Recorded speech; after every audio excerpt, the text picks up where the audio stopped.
I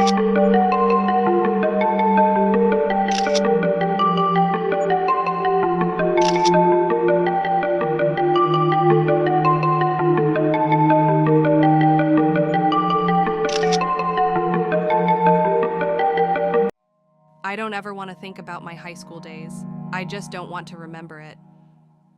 But my therapist tells me that sharing your deepest, darkest secrets is a way to forget the trauma.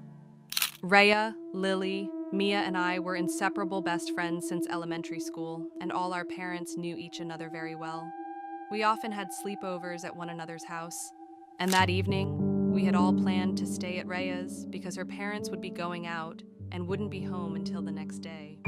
That night was extra exciting for us, especially because Rhea had bought an Ouija board for all of us try. Precisely at 12 a.m., we all gathered up at the dining table with just a dim yellow light lit above us.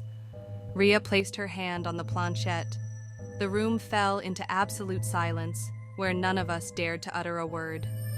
Rhea then chanted a prayer that came with the old Ouija board.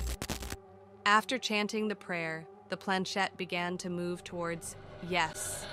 None of us could believe what was happening. Bewildered, I couldn't even take my gaze off the board. At some point, it felt as though Rhea might be manipulating the planchette herself. "You're joking, right?" I asked her. She shook her head, indicating that she wasn't. "Can you see us?" Rhea asked the spirit, and the planchette moved to yes. My heart raced, and fear welled up within me. "Don't be scared," Lily said, giving me a nudge. "I'm not," I replied, trying to put on a brave front. Suddenly, Rhea burst into laughter. "You guys are so gullible. I was just messing with you." "You're such a jerk!" we all exclaimed, standing up without properly closing the session by moving the planchette to goodbye. We didn't realize that leaving the Ouija board unattended could be a grave mistake. "Come on, I'll make something in the kitchen. Does anyone want to eat?" Rhea asked loudly. Everyone agreed and left, but I noticed that the planchette had been placed at yes. I stared at the board for a moment, and just as I was about to touch the planchette, Rhea called me. After our meal, we all gathered in Rhea's bedroom, completely forgetting about the Ouija board. We talked for hours before eventually drifting off to sleep. Suddenly, I was jolted awake by a creepy voice at night.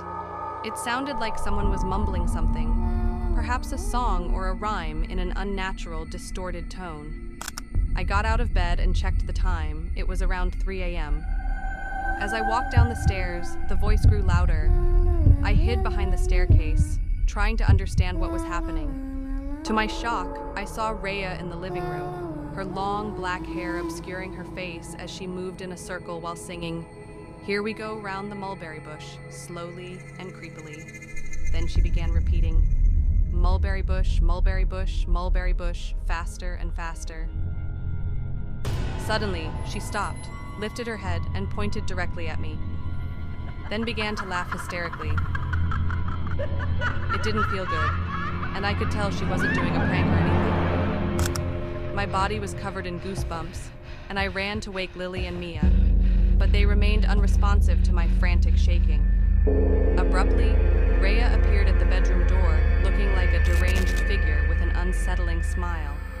I could hardly bring myself to look at her. It was a terrifying sight. Then, she charged toward me carrying a sharp knife. Her movements sent tremors through the entire house, and she began to breathe heavily. "I am so alone. Will you be my friend?" she said, her voice trembling with tears. I was paralyzed with fear, unsure of what to do. I swallowed hard, and suddenly she stood up, giggling, and proceeded to stab Lily and Mia. Their blood flowed from their chests as they lay there with wide-open eyes. In a panic, I locked the door and fled downstairs to call 911. Rhea pounded on the doors relentlessly. Thankfully, the police arrived in time to take control of the situation.